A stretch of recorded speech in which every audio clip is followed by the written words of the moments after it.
mind it's not enough to say that a man is mad.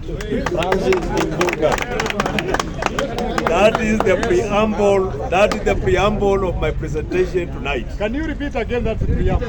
When the madness of an entire nation disturbs our solitary mind, it's not enough to say that a man is mad. That is Francis Imbuga. That is by Francis Imbuga. In his book called Betrayal in the City. Proceed. And that is the preamble of what I want to say. I have heard people speak here so much about tribalism. I have heard people castigating each other because of tribalism.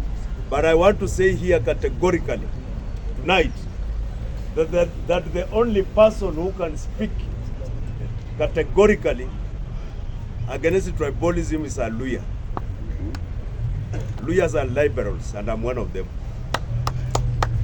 Waluya mjifikie makofi. Ule mtu ambaye anaweza ongea against ukabila, ambaye ha practice ukabila Kenya hii ni Muluya, ndio anafaa kuongea mambo ya kuongea. Kwa sababu Muluya, we are liberals, we do not practice tribalism. We support Raila even when Musalia is on the ballot. So ile kitu nataka kusema mambo ya Gashagua. Mambo ya Gashagua, to me, it remains a diversionary tactic against pertinent issues that are affecting ordinary citizens. It is a ploy by Dr. William Samoei Ruto to divert our attention from pertinent issues that are affecting us. And it is a tactic which we must refuse. We must not have our minds diverted. Before Gashagua walituletea Endarasha. Endarasha diverted us for almost a month. After Endarasha, they brought for us Gashagua. After Gashagua, there will be another Endarasha. Or people somewhere will burn in a car so that our minds can be diverted. Today, Ketrako has signed a deal of 95 billion with Adani to control and manage the Kenya power infrastructure for the next 30 years. Let me say this. If Rigathi Gachagua is incompetent, Dr. William Samoei Ruto is more incompetent for appointing an incompetent person as a deputy president. If Rigathi Gachagua is tribal, Dr. William Samoei Ruto is 100% tribal.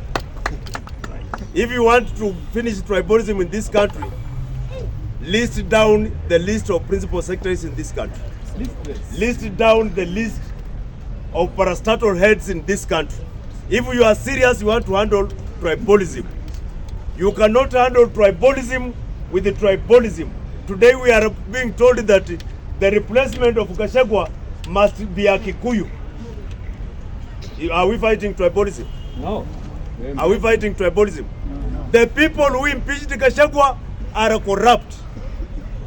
So to me it is 349 robbers crucifying a pickpocket. Yeah.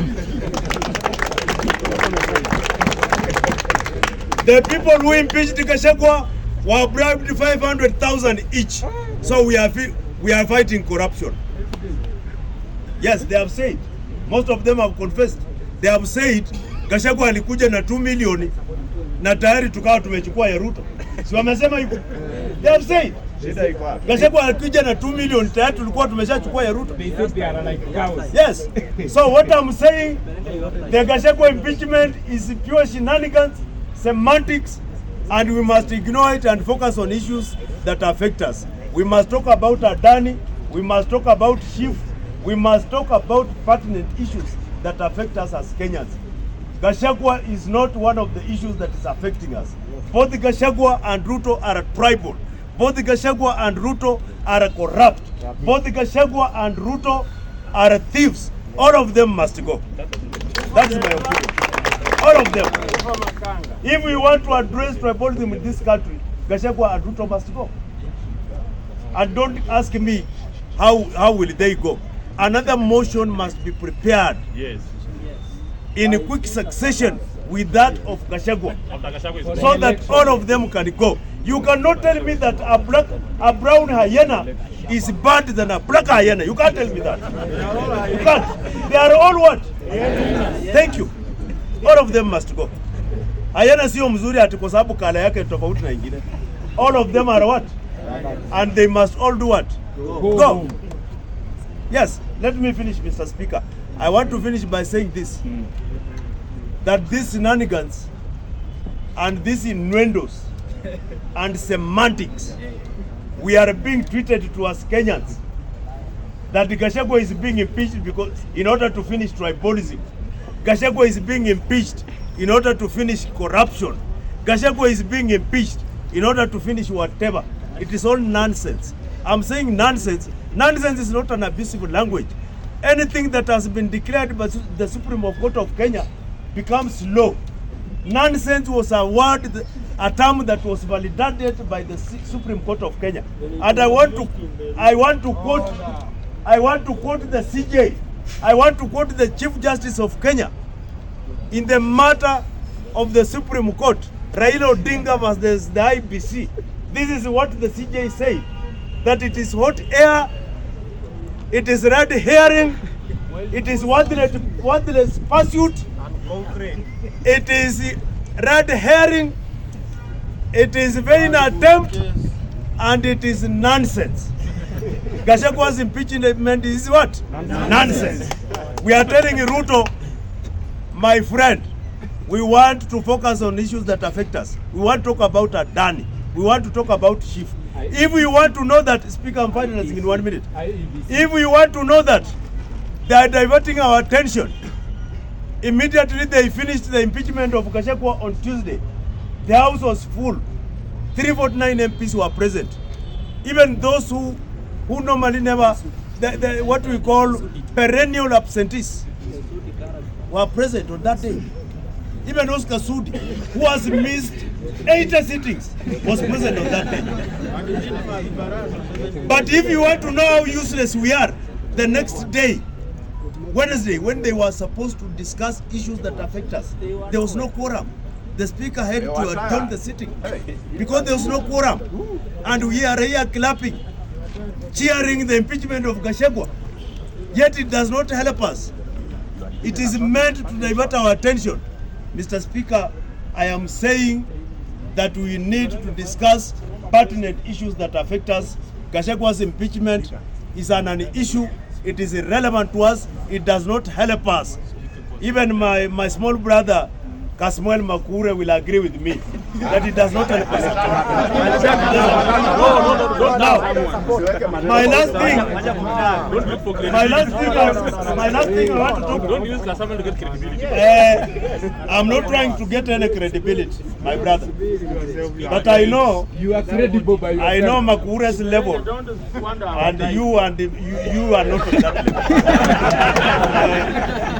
Mr. Speaker, and also recognize Kiongozi Mashuhuri. I want to address Susan Mangeni, the Principal Secretary of the Ministry of MSMEs.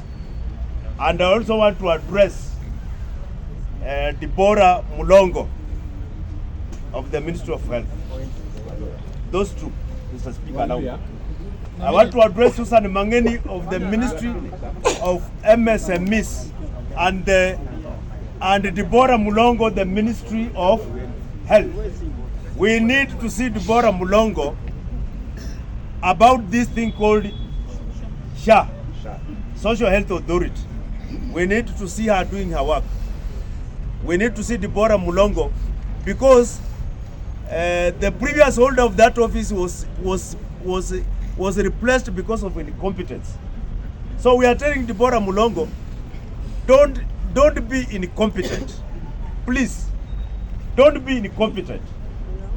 This issue of SHA, Kenyans need to understand it. Kenyans need to understand SHIF.